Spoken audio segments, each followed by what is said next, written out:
Well, all right here. So we have my man Subriel Matias versus Ergashev. This is the recap.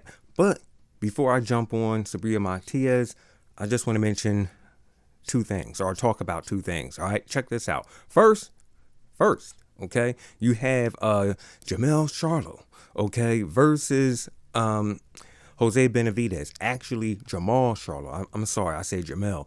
Okay, so yeah, Jamel Charlo versus Benavidez. Yeah, Jamel looked okay. Looked pretty good for a guy who's been off for 2 years and everything. But there's still room for criticism. As you know, from some of the boxing fans I was watching the fight with, they were saying, what the hell is up with this cat, Jamal? I mean, he can't knock out a welterweight. Like, guys, give him a break. He's been off for 2 years.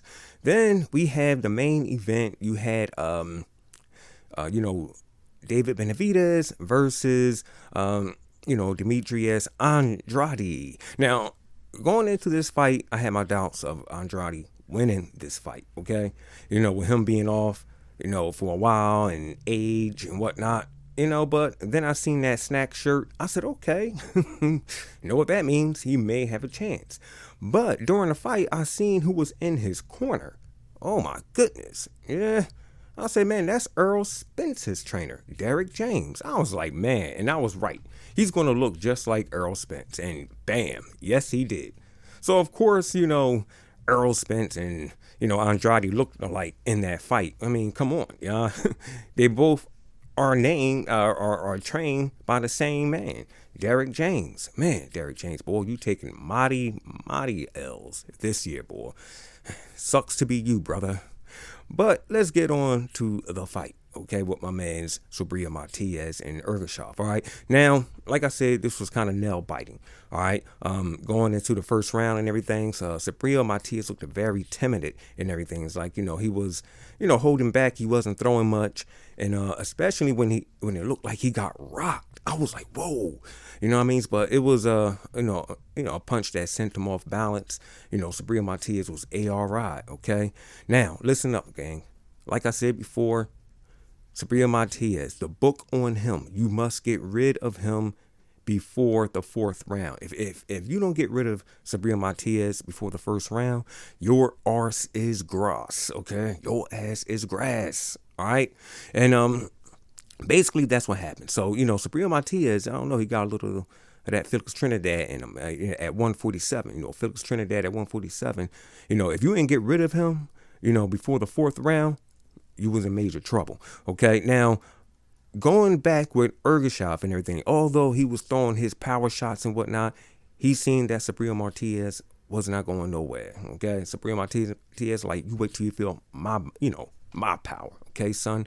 So, Subriel Matias, he started throwing his shots, bust him with a body shot, and that took a lot out of Ergashev. I mean, we all seen that. You know what I'm saying? My man had to step back and take a breath. Now, they end up stopping the fight. Okay, I told you guys. Okay, Subriel Matias, he's dangerous. We're talking about the dangerous Subriel Matias here.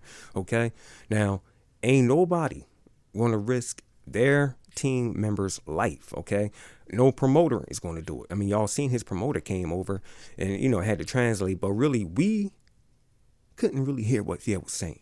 Okay, we really couldn't hear what they were saying. I mean, we can hear it, but we couldn't understand it. Okay. So they was probably saying, man, look, this guy's getting dangerous, man. Hey, Ergashev was like, his punches are getting harder and harder. Man, yo, I don't think I can take him. Like, all right, well, look, we'll come up with something. Oh, well, we'll just say your leg hurt. You know what I'm saying? Yeah, we'll come up with that one. And who knows what he came up in, wherever he's from, Uzbekistan, on the sport pages, he'd be like, yeah, I probably got, he probably said he got hurt in training and whatnot. You know what I'm saying? So yeah, his leg wasn't all that good. So yeah, man, they had to stop the fight, man, or else he was going to get seriously hurt. Yep. That's the story written on my Subriel Matias, man. No one is taking any chances with this guy. Now, I understand his first loss, it went the distance, but Subriel Matias, he just wasn't there. Okay, he did get knocked down in that fight, but he he just wasn't throwing punches the way he normally do. Okay, now in the rematch of that fight of that guy he lost to, Subriel Matias went out there and he was back to being him and everything. So yeah, man, some people call Subriel Matias the Puerto Rican Triple G. No, don't do that.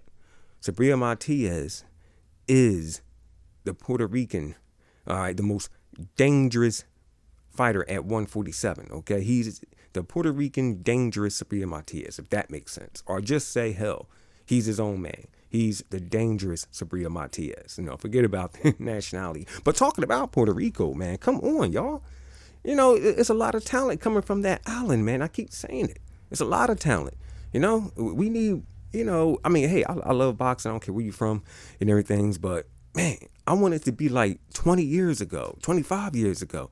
You know what I mean? Like, I don't care if they're casual fans. You know what I mean? The Puerto Ricans was in it back then. You know what I mean? We need that type of energy back. Okay, so I understand that there's some, I still see a lot of Puerto Rican fans, but we need it like we had it back in 25 years ago. You know what I'm saying? I don't care if, like I said, I don't care if they're casuals. This is gonna put boxing back on the map. You know what I mean?